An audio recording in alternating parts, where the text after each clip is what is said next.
શિક્ષકે જ પોતાના ભૂતપૂર્વ વિદ્યાર્થીનીને સોશિયલ મીડિયામાં બદનામ કરી.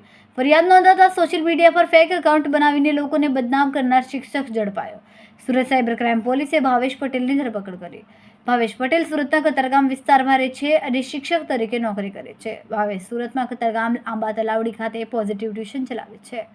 ટ્યુશન ક્લાસમાં જ આવતી વિદ્યાર્થીનીને હેરાન પરેશાન કરતા શિક્ષકે ફેક એકાઉન્ટ ભાવેશે બનાવ્યું હતું.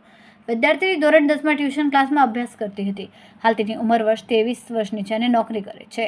શિક્ષકની દાનત આ વિદ્યાર્થીની પર ખરાબ થતાં તેમના નામનું ફેક એકાઉન્ટ બનાવીને મોર્ફ કરેલા ફોટો સોશિયલ મીડિયામાં અપલોડ કર્યા. આ ઉપરાંત વિદ્યાર્થીનીના પરિવારના સભ્યો સાથે એક વોટ્સએપ ગ્રુપ બનાવીને મહિલાના મોર્ફ કરેલા ફોટા પણ પરિવારના સભ્યોને મોકલ્યા. શિક્ષક ભાવેશની કરતૂતોથી પરેશાન થઈને વિદ્યાર્થીના પરિવારના સભ્યોએ સિંગણપુર પોલીસ સ્ટેશનમાં ફરિયાદ નોંધાવી છે. આ બાબતે સાયબર ક્રાઇમ પોલીસે કાર્યવાહી કરીને શિક્ષક ભાવેશ પટેલની ધરપકડ કરી છે.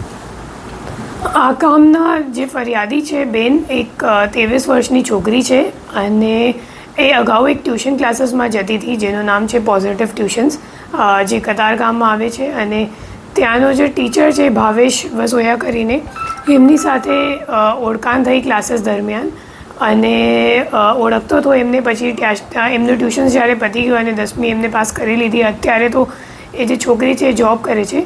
પછી પાછળથી 2023માં જે ભાઈ છે ભાવેશભાઈ વસોયા, તો એને છોકરીના નામનું એક ઇન્સ્ટાગ્રામ પર ફેક આઈડી બનાવીને પછી એમને હેરાનગતિ કરવાનું શરૂ કર્યું. તો ત્યારે એ લોકોએ એક અરજી આપી હતી લોકલ પોસ્ટેમાં. ખબર નહોતો કે ખરેખર કોને બનાવ્યું છે. પછી હેરાન કરવાનું બંધ થઈ ગયું તો એ લોકોએ પછી લાઇટલી લીધું.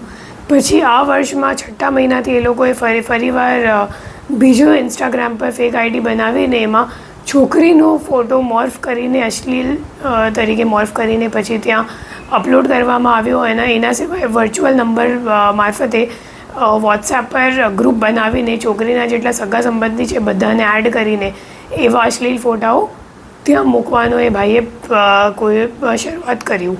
તો ત્યારે એ લોકો અહીંયા સાયબર સેલમાં આવ્યા અને અહીંયા FIR નોંધાઈ. અને એના તપાસ દરમિયાન અમે લોકોએ જ્યારે તપાસ કરી તો ખબર પડી કે ખરેખર એમના જે અગાઉના જે ટ્યુશન ટીચર માસ્ટર હતા ભાવેશભાઈ વસોયા, એના પાછળનું આખી પ્રક્રિયા માસ્ટરમાઇન્ડ બધું એનું કર્યું છે. અને અત્યારે આરોપી અમે ઝડપી પાડ્યું છે અને આગે પણ તપાસ આમાં ચાલુ જ છે.